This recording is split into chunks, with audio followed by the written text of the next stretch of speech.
ఇప్పుడు for example అంటే నేను జస్ట్ ఎగ్జాంపుల్ చెప్తాను. ఇప్పుడు Prabhas cinema 40 crores opening day వచ్చింది, బాహుబలి 2. సాహోకి నేను హిందీ మాట్లాడతాను, ఏదో 22, 23 అంత వచ్చింది. ఇది 4 or 5 వచ్చింది రాధేశ్యామ్, యూనో. సో ఇప్పుడు all of them are made on the same budget. అది బాహుబలి 2కి 20-30% అంతే చేశారు, అన్ని కాస్ట్లన్నీ అవి మారలేదు. ఎందుకు? With the hope that they will reach there. ఈ మ్యాసివ్గా పడిపోయి ఇట్ విల్ ఇంకర్ లాసెస్. ఆ లాసెస్ ఎవరికి వస్తున్నాయి? 2 or 3 వస్తాయి, handful of people let's say. ఎందుకు? వాళ్ళందరూ వాళ్ళు చేసే విజను బాహుబలి కలెక్షన్స్ని బెంచ్ మార్క్ కింద పెట్టి చేసిన బిజినెస్ ఆస్పెక్ట్స్ అవన్నీ. ఓకే, సో ఒక విధంగా చూస్తే ఈ 10 మంది అంటే నేను ఊరికి ఫిగర్స్ పడేస్తున్నా. 300 crores బాహుబలి అని అయింది అంటే 300 crores 2000 crores ఏమో బాహుబలికి వచ్చింది సపోజ్. వీళ్ళేంటి 500-400 కోట్లు పెట్టి 400 అంటే 10 మంది తీసారనుకోండి, 4000 కోట్లు. 4000 కోట్లు 3000 కోట్లు పోయినాయి. అప్పుడు రాజమౌళి వలన ఇంత నష్టం వచ్చింది ఇండస్ట్రీకి అంటే చాలామంది నాకు కొంతమంది ప్రొడ్యూసర్స్ ఈ రాజమౌళి నాశనం చేసాడు నా కొడుకు అని బూతులు తిట్టడం. ఎందుకు? వాళ్ళకి అక్కసు. ఇప్పుడు వాడి సినిమా ఆడింది కాబట్టి ఇప్పుడు ఈ ప్రతి డైరెక్టర్ నాకు అది కావాలి, విఎఫ్ఎక్స్ కావాలి, ఈ సబ్జెక్ట్ తీస్తా ఆ సబ్జెక్ట్ తీస్తా అని దొబ్బుతున్నాడు. హీరోలేమో ప్రభాస్ అంత అయినప్పుడు మేమేం తప్పకూడదు అని వాళ్ళు అనుకుంటున్నారు. వీళ్ళిద్దరు కోరికలు తీర్చడానికి ప్రొడ్యూసర్గా మేము చచ్చిపోతున్నాం అన్నారు. అయినా కూడా ఎందుకు తీశారు? వాళ్ళకి ఆశ ఉంది కదా. ఫైనల్గా నేను 500 కోట్లు పెడితే 2000 కోట్లు రావడానికి ఛాన్స్ ఉందని ఆశ ప్రొడ్యూసర్కి మాత్రం ఎందుకు ఉండదు? అది ఓకే, 2000 కాదు, 1000 కాదు, 500 అంటే మీకేంటి ఒక మార్జిన్ అంత పెద్దగా ఉందని ఫీలింగ్ ఉంది, యూనో. ఇంకోటి, మీరు రూమ్లో ఉన్నప్పుడు మీ కథ మీకు బాహుబలి కథ కన్నా బాగుంటుంది, RRR కన్నా బాగుంటుంది. మీరు రూమ్లో ఉన్నప్పుడు చేయొచ్చు అనిపిస్తుంది.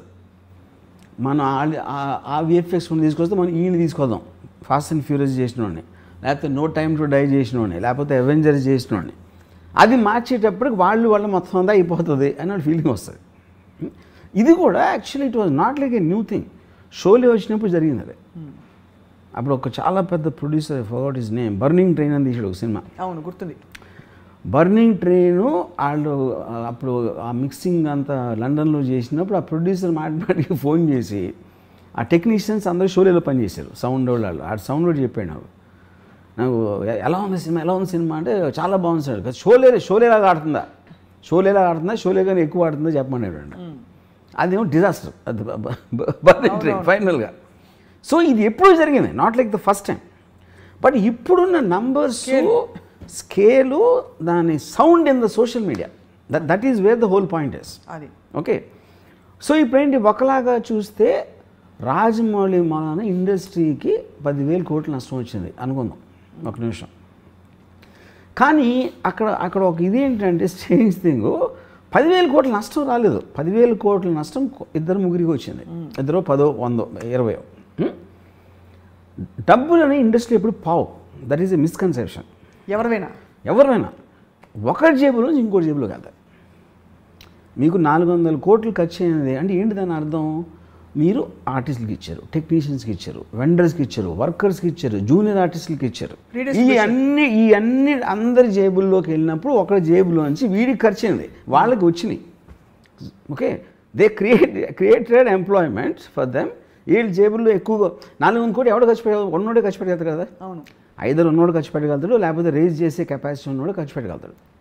సో వాడి నుంచి అందరికీ వెళ్ళినాయి. అప్పుడేంటి, రాజమౌళి తనకి తను తెలియకుండానే ఒక ఎక్స్ట్రాడినరీ చారిటీ చేశాడు. ఇది రాజమౌళి జేబు నుంచి వెళ్ళదు అది. కానీ రాజమౌళి మూలాన వీళ్ళు ఇన్స్పైర్ అయ్యి వాళ్ళు ఏదో చేద్దామని వాళ్ళ డబ్బులని వేరే వాళ్ళకి దానం ఇచ్చారు. ఈ తప్పు రాజమౌళి గారు అంటారు. తప్పు is not the point. By default is actually making people spend money for the sake of other people, not for themselves. అది ఇప్పుడు మీకు ఎప్పుడైనా కేపిటలిజం అనేది నడిచేది గ్రీడ్తో. నాకేం కావాలి, నేనే డబ్బున్న అవ్వాలి. డబ్బున్నోడు ఎప్పుడు ఏం చేస్తాడు, నా డబ్బు ఇన్వెస్ట్ చేసినప్పుడు నాకు ఇంకా డబ్బు రావాలి అని గ్రీడ్ ఉంటుంది. అవును. ఓకే, ఆ గ్రీడ్ తోటి ఒకే సినిమాతో 2,000 కోట్లు కొట్టేద్దాం, 500 కోట్లు ఖర్చు పెడితే 2,000 కోట్లు వచ్చేస్తుంది అనే గ్రీడ్ తోటి ఇన్వెస్ట్ చేశాడు. ఈ 500 400 కోట్లు పోయినాయి అనుకోండి సపోజ్. ఈ 400 కోట్లు వేరే వాళ్ళ దగ్గరికి వెళ్ళి అప్పుడు మంచి జరిగినట్టే కదా. అవును. Which is what the whole point of society. సొసైటీలో ఎంతో కొంత సమానత్వం ఉండాలి, ఒకే ఒక్కరి దగ్గర ఉండిపోకూడదు. Money should not be concentrated on a few people అనేది ఒక బిలీఫ్ సిస్టమ్ ఉంది. మీకు అప్పుడు ట్రికల్ డౌన్ ఎకానమీలో వాళ్ళ ఇన్వెస్ట్మెంట్లో వస్తూ ఉంటుంది అలా కిందకి. అది తప్పకుండా. సో అప్పుడు దాన్ని ఫెసిలిటేట్ చేసినవాడు రాజమౌళి.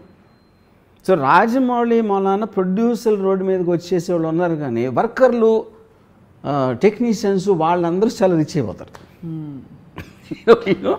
ఇప్పుడు ఇన్ని మీకు విఎఫ్ఎక్స్ స్టూడియోస్ కానీ ఇది అది అన్నీ వచ్చేసింది దేని మూలన? Because of this Rajamouli. So అది తను కావాలని చేస్తున్నాడా అది పాయింట్ కాదు. ఇప్పుడు ఎప్పుడైనా మీరు ఈవెన్ ఒక ఎనీ పర్సన్ అతనికి ఉన్న యాటిట్యూడ్ అతను చేసిన దాని గురించి మీకు సైడ్ ఎఫెక్ట్స్ లాగా వస్తాయి, కానీ ఆ టార్గెట్ రాజమౌళికి ఉంటుందని నేను అంటలా. That is not the point. But by default he's working for the welfare of the people in a strange way. So ఒక ఆల్మోస్ట్ ఒక రాబిన్ హుడ్ లాగా.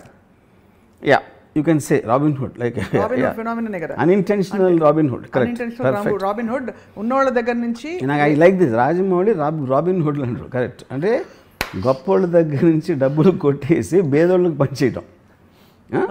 కానీ ఇక్కడ ఒకే డిఫరెన్స్ ఏంటంటే తను కొట్టేయకుండా వాళ్ళతో వాళ్ళే కొట్టేయించబడి వాళ్ళే వాళ్ళని దోచుకుని ఇచ్చేస్తున్నారు పేదలకి. యా, దీని ఎగ్జాంపుల్ ఎక్కడ చూశానంటే నేను,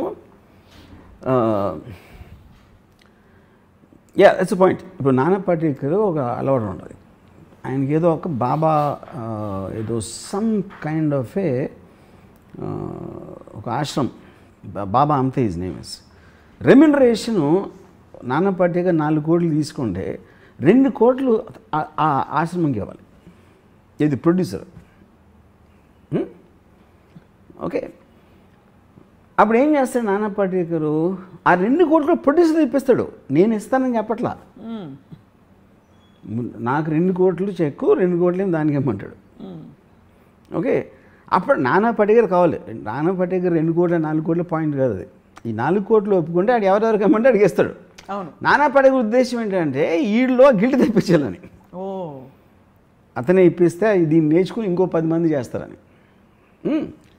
అప్పుడు ఏంటి ఇంకోటి ఏంటంటే Rajamouli one of the biggest, అంటే తనకున్న ఒక డేంజరస్ వెపన్ ఏంటంటే సైలెన్స్. అవును, అంతేగా. అప్పుడు తను చెప్పడు ఎప్పుడు ఏమి చేస్తే అసలు సినిమా హిట్ అవుతుంది, సినిమా హిట్ అవ్వటానికి రహస్యం ఏంటని చెప్పడు. అని ఫస్ట్ ఆఫ్ తను చెప్పాల్సిన అవసరం లేదు, అది వేరే విషయం. అప్పుడు ఏమవుతుందంటే తను చెప్పకపోయేసరికి వీళ్ళు ఊహించుకోవడానికి ఛాన్స్ ఉంటుంది. వీళ్ళు రకరకాలుగా ఊహించుకుంటారు. ఇప్పుడు ఫర్ ఎగ్జాంపుల్ నేను ఎప్పుడైనా రాజమౌళితో మాట్లాడినప్పుడు మెసేజ్ ఏదో నేను అడుగుతాను క్వశ్చన్, దానికి తను ఏదో చెప్తాడు.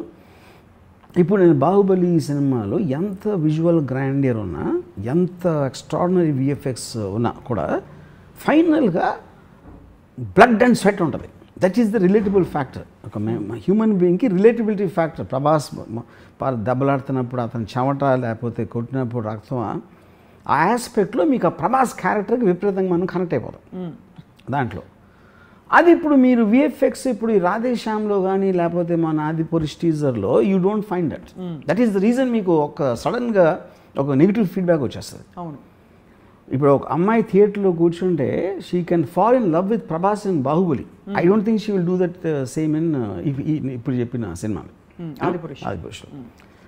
సో ఆ కైండ్ ఆఫ్ ఏ కొన్ని ఆస్పెక్ట్స్ అనేది మీకు పర్సనల్గా ఉంటాయి. ఇప్పుడు తను సైలెంట్గా వెళ్ళిపోయినప్పుడు వీళ్ళందరూ వీళ్ళు ఊహించుకొని వీళ్ళు తీసేసి ఇది జరుగుతుంది. కానీ దీని వల్ల సినిమాలు తీయటం మానేస్తున్నారా, ఇంతంత నష్టాలు వస్తున్నాయని ఎవరు చేయట్లా.